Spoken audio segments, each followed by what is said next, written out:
नमस्कार मित्रांनो, तू ही रे माझा मितवा या मालिकेच्या आजच्या भागामध्ये आता ईश्वरी ऑफिसमधून घरी आलेली असते. त्याच वेळेला तिला येऊन नम्रता विचारते की काय सगळं ठीक तर होतं ना ऑफिसमध्ये, म्हणजे आजचा दिवस चांगला गेला ना. त्यावेळेला तिला ईश्वरी हसतच काहीतरी सांगायला जाणार, तेवढ्यातच आजूबाजूला आता जोरजोरात पब्लिक धावत येते आणि ईश्वरीचे फोटो काढायला लागते. त्यावेळेला ईश्वरी आणि नमूला मोठा धक्का बसतो. ती बघतच राहते आणि त्यानंतर मग आता ईश्वरीसमोर सगळे पत्रकार आलेले असतात. ते म्हणतात की मिस ईश्वरी देसाई, तुम्ही हे नक्की काय केलेलं आहे? तुम्ही अर्णवराजे शिर्के यांना किडनॅप केलं आहे, हे सगळं कशासाठी केलं आहे? तुम्ही हे सगळं पैशांसाठीच केलं आहे ना? असं सगळे प्रश्न विचारायला तिच्यावर तुटून पडत असतात. तेव्हा वल्लरी आणि लावण्या हे सगळं लपून छपून बघत असतात. कारण तिचेच काही पत्रकारांमध्ये माणसं असतात, जी माणसं ही लावण्यासाठी काम करतात आणि ईश्वरीवर आरोप करतात. तेव्हा ईश्वरी म्हणते की काय बोलताय? तेव्हा तेवढ्यातच पत्रकार म्हणतो की सांगा, यासाठी तुम्हाला किती पैसे देण्यात आले होते आणि तुम्ही हे सगळं किती पैशांसाठी केलं सांगा. अर्णवराजे शिर्केला तुम्ही किडनॅप केलं ना, असं आता तो तिला विचारायला लागतो. परत एक पत्रकार विचारते की बोला ईश्वरी देसाई, बोला हे काय केलं तुम्ही? असं म्हणून आता सगळेजण तिच्यावर आरोप प्रत्यारोप करत असतात. ईश्वरीला काय बोलावं काहीच कळत नसतं. नम्रताचेही डोळे पाणावलेले असतात आणि लावण्या, वल्लरी या सगळ्याची मजा घेत असतात. ईश्वरी म्हणते की प्लीज काय बोलताय हे तुम्ही सगळे, आणि तिला तर आता रडूच येत असतं, कारण नको नको ते आरोप तिच्यावर होत असतात. तेव्हा मग बाकीचे पत्रकार म्हणतात की बोला बोला ईश्वरी देसाई, हे सगळं काय केलं होतं? तुम्ही अर्णवराजे शिर्केला मारण्याची सुपारी घेतली होतीत का? आणि या सुपारीमध्येच तुम्ही त्यांना मारण्यासाठी प्रयत्न केलात का? त्यावेळेला आता ईश्वरीला धक्का बसतो. ती म्हणते की काय सुपारी? अहो तुम्ही हे सगळेजण काय बोलताय? प्लीज काहीही बोलू नका, आम्ही असं काही केलेलं नाही आहे. ती सगळ्यांना बिचाऱ्यांना थांबवत असते, परंतु तिचं कोणीही ऐकायला तयार नसतं. त्यावेळेला ती म्हणते की खरंच तुमच्यासारख्या मुली या ना या समाजाला लागलेल्या कलंक असतात. मग सांग ईश्वरी, की तू हे सगळं पैशासाठीच केलंस ना? अर्णवराजे शिर्केला बदनाम करण्यासाठी, त्याच्याकडून पैसे उकळण्यासाठी हे सगळं केलंस, बरोबर ना? असं म्हणून तिच्यावर वेगवेगळे आरोप लावतात. तेव्हा मग इथे आता नम्रता आणि ईश्वरी दोघीजणी घाबरलेले असतात. ईश्वरी म्हणते की हे काय बोलतात, ह्यांना तरी कळतंय का? त्यानंतर मग आता ईश्वरी म्हणायला लागते की प्लीज तुम्ही काही बोलू नका. तरीही ते तिच्यावर ओरडतच असतात आणि हे पाहून लावण्याला खूप मजा येत असते. आणि त्यानंतर मग इथे आता सगळे पब्लिक, सगळी मीडिया आलेली असते आणि सगळेजण तिच्यावर माईक धरून असतात आणि म्हणतात की बोला बोला ईश्वरी देसाई, आणि हो तुमच्यासारख्या मुली या स्वतःच्या अब्रू पातळीला सोडून वागतात ना, त्या समाजाला कलंक असतात. स्वतःच्या अब्रूची त्यांना काहीही चाट राहिलेली नसते, म्हणून ते सगळं असं वागत असतात. बोला ईश्वरी देसाई, याच्यासाठी तुम्हाला किती पैसे ऑफर करण्यात आले होते आणि तुम्ही हे सुपारीच घेतली होती ना त्यांना मारण्याची? बोला. असं म्हणून आता सगळेजण प्रश्न विचारत असतात. त्याच वेळेला तिथे जयू आत्या पण आलेली असते आणि आत्या देखील हे सगळं आता बघत असते. सगळ्यांना धक्का बसलेला असतो की हे सगळं काय चालू आहे. परंतु आता इथे ईश्वरी पण घाबरलेली असते. नम्रता म्हणते की इशू शांत हो, काही नाही होणार, तू शांत हो. परंतु तरीही कोणीही ऐकायला तयार नसतं. आता एक एक पत्रकार नुसते तिच्यावर चिखलफेक करत असतात की बोल ईश्वरी देसाई बोल, काय झालं, तुझं तोंड का बंद झालं? बोल ईश्वरी देसाई, हे सगळं करण्यासाठी तुला कोणीतरी सांगितलं होतं की तू हे सगळं स्वतःच केलं होतंस? त्या अर्णवराजे शिर्केला किडनॅप केलं होतंस त्याच्याकडून पैसे उकळण्यासाठी की त्याची बदनामी करण्यासाठी? हे सगळं आता तिला विचारत असतात. परंतु ती खूप घाबरत असते आणि रडत असते. काय बोलावं हे मीडियासमोर काहीच कळत नसतं. आता ईश्वरी काहीच बोलायला तयार नाही. हे पाहून त्यांचा आवाज आणखीनच वाढत चाललेला असतो. नंतर लावण्य म्हणते मनातच की आत्ता बघ ईश्वरी देसाई, तुला मी कुठेही तोंड दाखवण्याच्या जागचीच ठेवणार नाही आहे. काही झालं तरीही तुला तुझ्या आयुष्यातून मी कशी उठवते ना तेच बघ. असं म्हणून आता ईश्वरीला ती चिखलफेक करायला तिनेही सुरुवात केलेली असते आणि ही सगळी तिचीच माणसं असतात. आणि त्यानंतर मग एक एक एक प्रश्न करून सगळेजणं जोरजोरात तिच्या नावाने ओरडत असतात. आणि मग आता वल्लरी म्हणत असते की वा, आता आपली माणसं अगदी व्यवस्थित काम करत आहेत, काही झालं तरीही या ईश्वरीला सोडणार नाहीत. मग ईश्वरी म्हणते की प्लीज प्लीज, परंतु कोणीच काही ऐकायला तयार नसतं. तेव्हा लगेच पुढे आणखी एक मुलगी बोलते की तू मुलीच्या जातीला काळीमा आहेस, काळीमा. मुलगी नावाच्या जातीला कलंक आहेस तू. या सगळ्या गोष्टी ह्या तू करू शकतेस, आज तू हे सिद्ध केलंस आणि तुला कोणीही या सगळ्यासाठी माफ करणार नाही ईश्वरी देसाई, असं ती तिला जोरात ओरडून सांगते. आणि नंतर मग आता सगळेजण जोरजोरात विचारतात की बोल ईश्वरी देसाई बोल, काय झालं, तू बोलत का नाही आहेस, बोल. असं म्हणून तिला आता बोलायला सांगत असतात. आणि ईश्वरीच्या विरोधात ते सगळे आवाज येत असताना इथे जयू आत्याला देखील खूपच राग येत असतो आणि तिचं कान आता दुखायला लागलेले असतात. मग आता बाकीचे जे पत्रकार आणि जे खोटे पत्रकार आहेत ते सगळे जोरजोरात ओरडायला लागतात, ईश्वरी देसाई हाय हाय, ईश्वरी देसाई हाय हाय. त्यावेळेला मग आता इथे ईश्वरीकडे काहीच उत्तर नसल्याने ते फक्त ईश्वरीच्या नावाने बोंबा ठोकत असतात आणि तिच्या नावाने नारेबाजी ते देत असतात. ईश्वरी म्हणत असते की प्लीज असं काहीच नाही आहे, मी काही केलेलं नाही.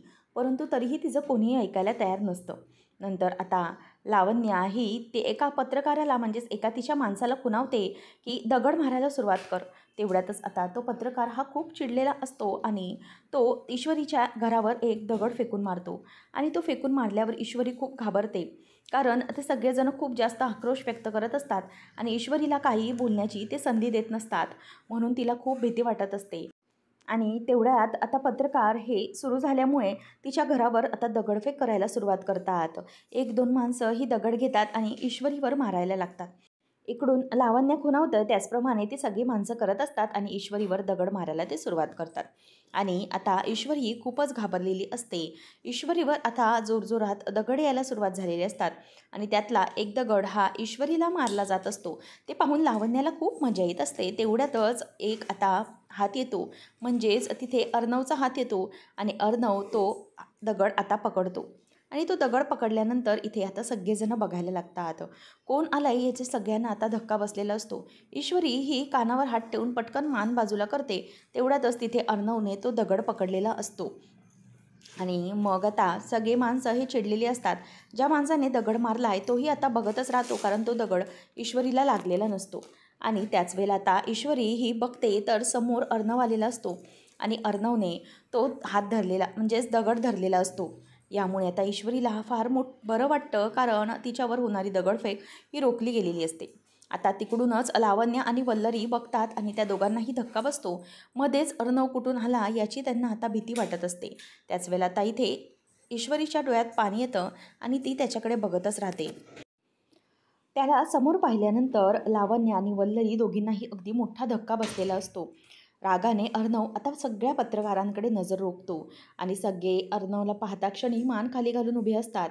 आणि आता अर्णवची ती रागीट नजर पाहून सगळेजण मान खाली घालतात. आणि अर्णव मध्येच कसा आला याचं आता जयू आत्याला देखील मोठा धक्का बसलेला असतो. आणि अर्णवने वाचवलं हे पाहून तिलाही स्वतःला ईश्वरीलाही धक्काच असतो. सगळे पत्रकार आता समोर असतात. अर्णवकडे ते माईक रोखून असतात आणि त्याच वेळेला अर्णव म्हणतो की काय चाललंय हे, व्हॉट इज दिस, असं म्हणून ते सगळेजणांवर तो आता जोरात ओरडतो आणि म्हणतो की हे सगळं करण्याचा अधिकार तुम्हाला दिलाय कोणी, असं कोण पत्रकार अशा प्रकारे वागतं, हे सगळं काय चाललंय तुमचं, हा मनमानी कारभार कोणी चालवायला सांगितलाय तुम्हाला, तुमच्यासारखेच पत्रकार आहेत या समाजाला कायम आहेत, असं म्हटल्यावर इथे आता सगळेजण गप्पगार होऊन जातात. आणि लावण्य म्हणते की मामी चल, आपल्याला इथून आता निघायला हवं, काही झालं तरीही आता अर्णवची नजर आपल्यावर गेली तर आपण पकडले जाऊ आणि त्याला कळेल की आपणच हे सगळं केलं आहे. म्हणूनच आता त्याची नजर आपल्यावर पडण्याच्या आत आपल्याला इथून निघायला हवं, असं म्हणून तिथून दोघीही पळ काढतात. तर आता अर्णव म्हणत असतो की हे सगळं करताना तुम्हाला जराही काही वाटत नाही का, तुम्ही पत्रकार आहात, तुमचं प्रोफेशन आहे की राईट गोष्ट न्यूज असते, राईट न्यूज असतात ते सगळ्या पब्लिकपर्यंत पोहोचवणं. परंतु कुठलाही पत्रकाराला कुठलाही मनमानी वागण्याचा आणि मनमानी कारभार करण्याचा कुठलाही प्रकारचा हक्क नसतो आणि कोणावरही ते मनमानी दगडफेक किंवा अशा प्रकारे चारित्र्यावर संशय घेऊ शकत नाही आणि ह्याचा राईट्स त्याला कोणालाही दिलेला नाही आहे, असं म्हटल्यावर आता सगळेजण बघत राहतात. अर्णव हा खूप चिडलेला असतो आणि तो म्हणतो की तुम्हाला काय हवं आहे, तुम्ही योग्य बातमी देत नाही आहात. खरं बघायला गेलं तर तुम्ही पत्रकार आहात ना, योग्य ती बातमी या समाजापर्यंत पोहोचवणं हे तुमचं काम आहे. परंतु मला तरी वाटतंय, आय थॉट की तुम्ही सगळे पत्रकार नाही आहात.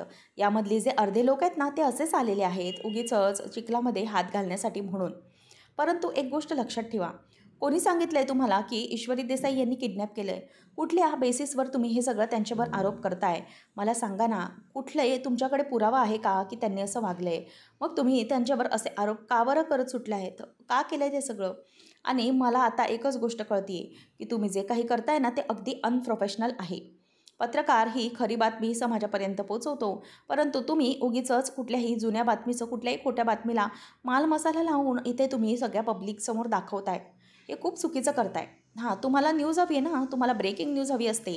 ठीक आहे, मी देतो तुम्हाला ब्रेकिंग न्यूज. आजची ब्रेकिंग न्यूज हीच आहे की मिस ईश्वरी देसाई निर्दोष आहेत. ज्यांनी तुम्ही त्यांच्यावर आरोप लावला आहे ना, की ज्या अर्णवराजे शिर्केला त्यांनी किडनॅप केलेलं आहे, तो अर्णवराजे शिर्केच आत्ता तुम्हाला सांगतोय की मिस ईश्वरी देसाई या निर्दोष आहेत, त्यांनी काही केलेलं नाही आहे. असं म्हटल्यावर आता इथे ईश्वरीला खूप आनंद झालेला असतो आणि ती खूप खुश असते. ती अर्णवला तिथे बघतच राहते आणि नम्रतालाही खूप बरं वाटलेलं असतं की या सगळ्यामधून आपल्या बहिणीला म्हणजेच अर्णवने व्यवस्थित अगदी सोडवलेलं आहे. त्यावेळेला आता जयूही त्याच्याकडे आणि ईश्वरीकडे बघतच राहते. नंतर अर्णव म्हणतो की ऐकलत का तुम्ही? तुम्हाला काय बातमी हवी होती ते तुम्ही ऐकलत का? त्याच वेळेला मग आता अर्णव म्हणायला लागतो की ईश्वरी देसाई या निर्दोष आहेत. तुम्हाला ब्रेकिंग न्यूज हवी आहे ना, घ्या ब्रेकिंग न्यूज घ्या. आणि आजची ही ब्रेकिंग न्यूज ईश्वरी ही निर्दोष आणि अर्णवराजे शिर्केने स्वतः हे आज स्टेटमेंट दिलेलं आहे. आणि आता दिवसभर तुम्ही ही बातमी चालवा. जे काही आहे ना, तुम्हाला जी बातमी हवी आहे ती तुम्हाला मिळाली आहे. आता तुम्ही निघू शकताय, असं म्हणून त्यांच्यावर तो जोरात ओरडतो. त्याच वेळेला आता इथे कोणीही पत्रकार हे गप्प बसलेले असतात आणि ईश्वरीवर ज्यांनी दगडफेक केल्यामुळे त्याला खूप राग आलेला असतो आणि म्हणतो की आता इथून पुढे कोणत्याही प्रकारचं वागणं मी असं टॉलरेट करून घेणार नाही. असं कोणीही कुठलाही पत्रकार किंवा कुठलीही त्याची टीम अशी कुठल्याही व्यक्तीवर दगडफेक करू शकत नाही. आणि जर तसं करण्याचा कोणी परत प्रयत्न केला तर मी एक काही करेन ते मी आत्ता सांगणार नाही.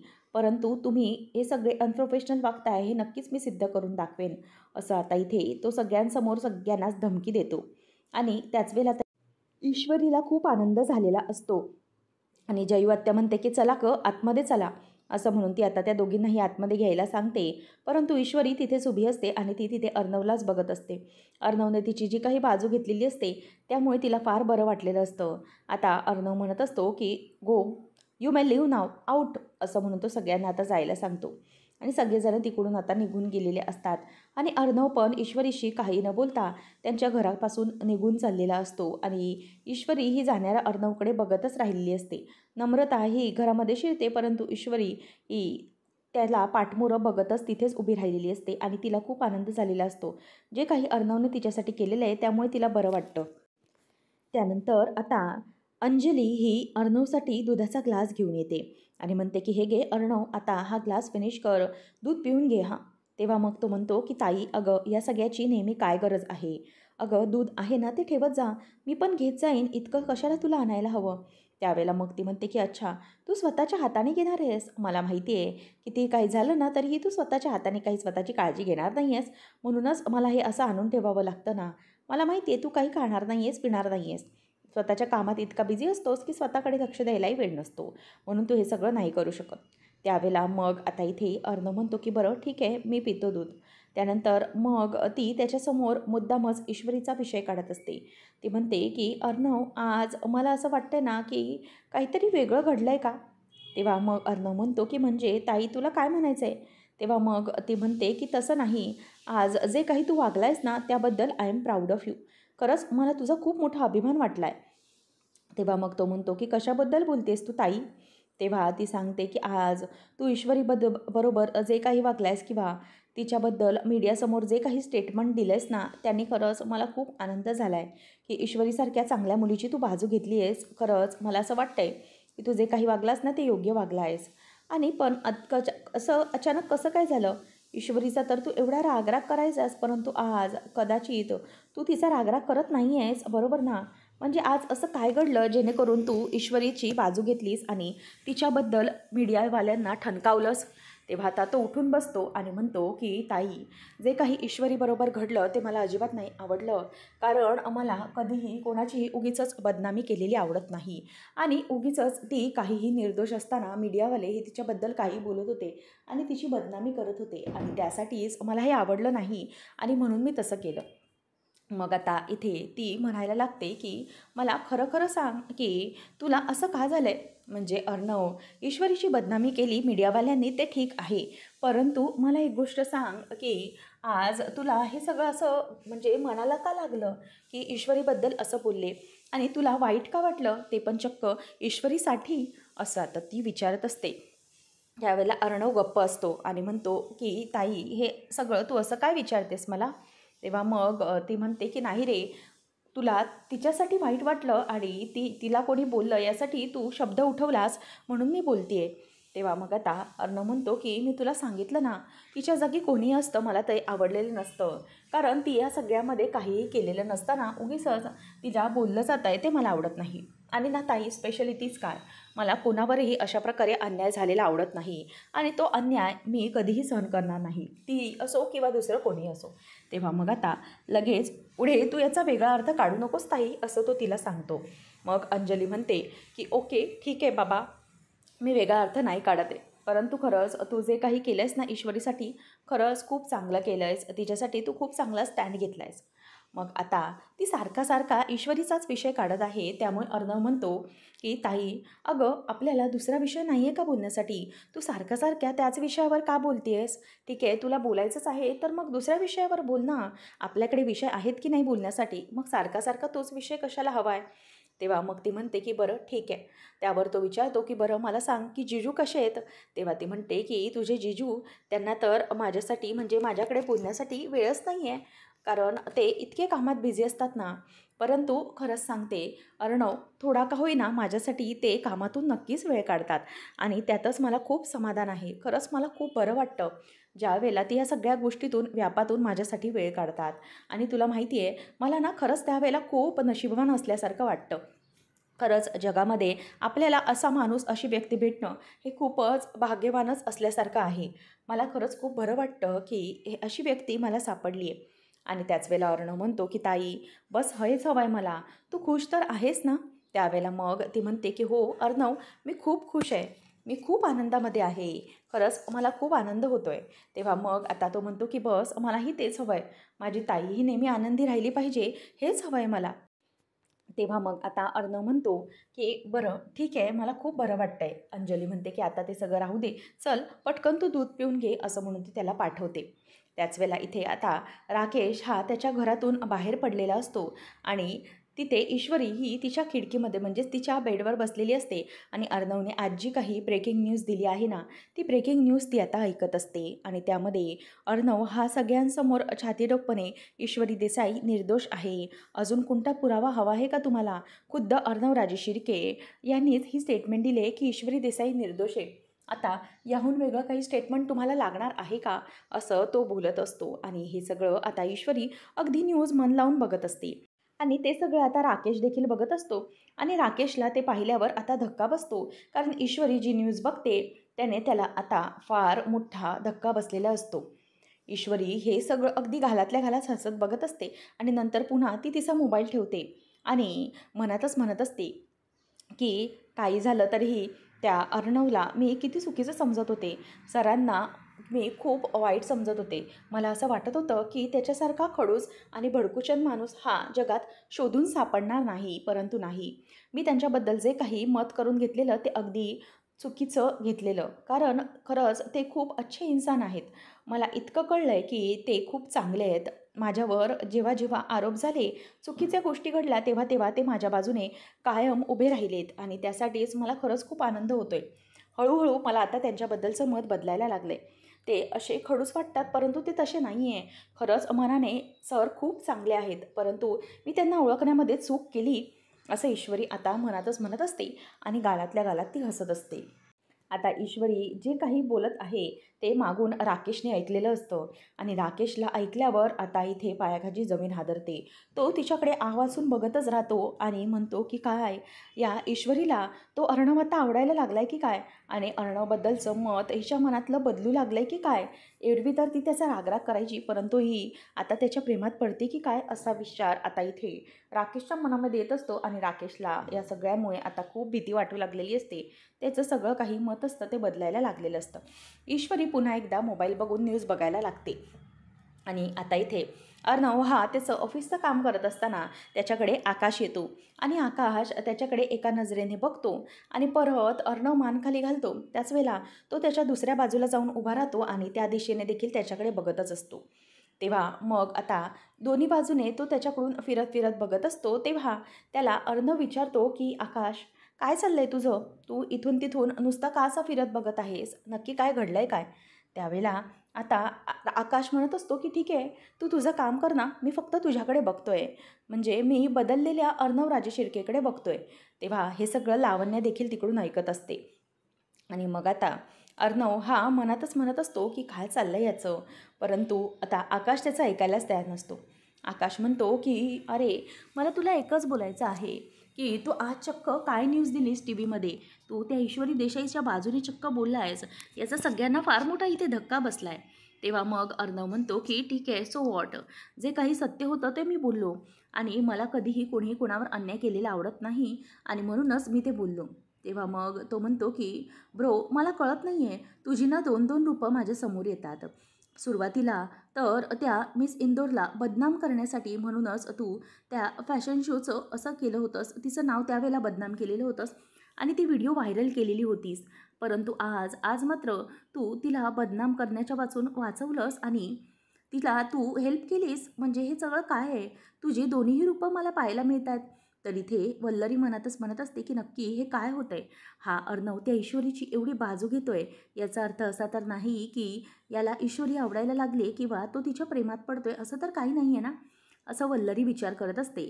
त्यावेळेला आकाश म्हणतो की बोल ना ब्रो, काय म्हणतोय मी, खरंच आहे का ते? एका ठिकाणी तू तिची बदनामी केली होतीस इंदोरच्या फॅशन शोमध्ये, परंतु आता आता तू तिची बाजू घेतोयस. मला कळत नाही आहे काय आहे हे. तेव्हा आता त्याला आकाशला तो म्हणतो की हे बघ आकाश, तू जे काही बोलतोयस ना ते खूप चुकीचं आहे. कारण काही झालं तरीही हे जे तू काही सांगतोयस ते मला अजिबात आवडलेलं नाही. जे काही मी आता वागतोय ना, त्याचा तू कुठलाही दुसरा अर्थ लावू नकोस. कारण जे चुकीचं आहे ते आहे. मला आता यावेळेला ईश्वरी देसाई ही निर्दोष वाटली म्हणूनच मी तिची बाजू घेतली आणि तिच्यावर लोक नको ते आरोप करत होते ना, मला ते आवडलं नाही आणि म्हणून मी तिची बाजू घेतली. यामध्ये मला दुसरा आता काहीही अर्थ टाकायचा नाही आहे. लक्षात ठेव, असं म्हणून आता तो आकाशवर जरासा चिडतो आणि लावण्य देखील त्यांच्या त्या गोष्टी बघतच राहते. त्यानंतर आपल्याला पाहायला मिळतं की इकडे आकाशला तो जायला सांगतो आणि आकाशही निघून गेलेला असतो. ईश्वरी इकडे खूप नाराज असते. जो काही प्रकार घडला आहे तो तिला सगळा आठवत असतो आणि त्याने तिला त्रास होत असतो. सगळे मीडियावाले तिला बदनाम करत असतात की ईश्वरी देसाई, तुम्हाला हे सगळं करण्यासाठी किती पैसे मिळाले आहेत? तुम्हाला किती म्हणजेच खंडणी मिळाली की तुम्ही ईश्वरी देसाई, अर्णव राजशिर्के यांची सुपारी घेतलीत आणि ईश्वरी तुझ्यासारख्या मुली या अब्रूच्या म्हणजे अब्रू विकणारे असतात आणि त्या समाजाला कलंक असतात. हे सगळं आता तिला आठवत असतं आणि त्याने तिला आता खूप वाईट वाटून त्रास होत असतो आणि ती विचार करते की बापरे, इतके सगळेजण माझ्या विरोधात बोलत होते, परंतु तरीही अर्णव सरांनी माझी बाजू घेतली आणि ती डिस्टर्ब झालेली असते. तेवढ्यात तिथे नम्रता येते आणि म्हणते की इशू, काय झालं आहे? तेव्हा ईश्वरीच्या डोक्यातनं त्या गोष्टी चालतच नसतात. तेव्हा मग आता ईश्वरीला नम्रता म्हणते की हे बघ, मला कळतंय तुला सध्या काय वाटतंय ते, तुझ्या मनाला काय वाटतंय. काही झालं तरीही तुझ्या मनातनं त्या गोष्टी अशा सहजासहजी जाणार नाहीत ना. कारण आता तुझी ही सगळी जी बाजू आहे त्या अर्णवराजी शिर्केने घेतली आहे, म्हणून आता तू काळजी करण्याचं काहीच गरज नाही आहे. निर्दोष आहेस ना तू, हे सगळं त्यांनी सांगितलं आहे. त्याच्यामुळे आता घाबरण्याची काहीच गरज नाही, असं ती सांगत असते. तर इथे आता ईश्वरी म्हणत असते की ताई, मला याच तर गोष्टीचं वाईट वाटत आहे की मी निर्दोष आहे हे त्यांनी सगळ्यांसमोर सांगितलं, परंतु सगळ्यांसमोर त्यांनी मला थँक्यू म्हणण्याचा मौका पण दिला नाही. ते तिथून तसेच निघून गेले आणि मी बघतच राहिले. मी पण कशी होते ना, त्यांनी एवढी माझी बाजू घेतली, परंतु मी त्यांना थँक्यू बोललेच नाही. खरंच या सगळ्याचं ना मला खूप वाईट वाटतंय की मी त्यांना निदान थँक्यू पण बोलू शकले नाही. त्यांनी जे काही आज माझ्यासाठी केलं आहे ना, ते खरंच खूप मोठं केलं आहे आणि खूप बडी बात आहे हे माझ्यासाठी. म्हणून काही झालं तरीही मला त्यांना थँक्यू म्हणायचंच आहे आणि मी त्यांना थँक्यू म्हटल्याशिवाय शांत बसणार नाही. तेव्हा आता नम्रता म्हणते की काय, चक्क तुला वाईट वाटतं आहे की तू त्यांना थँक्यू बोलली नाही? तेव्हा ती म्हणते की हो, पण काही केलं तरी मी त्यांना थँक्यू बोलणारच. त्यानंतर पुढच्या भागामध्ये आपल्याला पाहायला मिळतं की लावण्या ही अर्णवचा आणि आकाशचा जो काही व्हिडिओ असतो घरातला, तो व्हिडिओ ही ईश्वरीला दाखवत असते आणि म्हणत असते की बघ, अर्णवचं असली रूप तुझ्यासमोर आणते मी. आणि आकाश त्याला म्हणत असतो की इंदोरच्या फॅशन शोमध्ये ईश्वरीची व्हिडिओ व्हायरल करणारा तूच होतास ना, मग आता तूच आज त्याची मदत केलीस. आता हे ऐकल्यावर मात्र बिचाऱ्या ईश्वरीला खूप वाईट वाटतं आणि तिच्या डोळ्यातून आता पाणी यायला लागतं आणि लावण्य म्हणते की बघितलंस का, या तुझ्या बॉसचं हे खरं रूप आहे. तो दोन्ही बाजूने सावरतोय. त्यावेळेला तुला त्याने बदनाम केलं, परंतु आता आता त्याची स्वतःची इमेज जपण्यासाठी, सेल्फ रिस्पेक्ट जपण्यासाठी त्याने फक्त तुला हेल्प केली आहे, बाकी काही नाही. खरं तर त्याचं हे असली रूप आहे ना, हे मी तुझ्यासमोर आता आणलेलं आहे. आणि त्याचा खरा चेहरा हाच आहे की त्याला स्वतःपेक्षा काही जास्त महत्त्वाचं नाही आहे. तो दुसऱ्या कोणाचीही किंमत स्वतःपेक्षा करूच शकत नाही. आणि मला तुला हेच दाखवायचं होतं, असं आता इथे लावण्याही म्हणते. लावण्य म्हणते की ईश्वरी, त्यांनी तुझी लाईफ बरबाद केलेली आहे. आणि तुझं तिथे इंदोरला तसं घडलं म्हणूनच तुला इंदोर, तुझे आईबाबा सोडून तुला इथे यावं लागलं. या सगळ्याला कारणीभूत फक्त आणि फक्त AR आहे. असं म्हटल्यावर आता इथे ईश्वरीने जे काही अर्णवसाठी तयारी केलेली असते, तिने काचेवर काहीतरी थँक्यू लिहून ठेवलेलं असतं. त्यावर काळं आता लावण्य उडवते आणि म्हणते की हे बघ, असं या अर्णवने तुझ्या बाबतीत केलं आहे. त्याने तुझ्या आयुष्यावर, तुझ्या सगळ्या या इज्जतीवर काळिमा लावलेला आहे. असं म्हणून आता ईश्वरीला ती भडकवते आणि ईश्वरीला खूप मोठा यामुळे धक्का बसलेला असतो. आता या सगळ्यामधूनच ईश्वरी कशाप्रकारे बाहेर पडणार, ती अर्णवला जाब विचारल्यानंतर सगळं सत्य समोर येणार का, हे पाहणं रंजकतेचं ठरणार आहे. अशाच प्रकारचे नवनवीन अपडेट जाणून घेण्यासाठी आजच आपल्या चॅनलला सबस्क्राईब नक्कीच करा. धन्यवाद.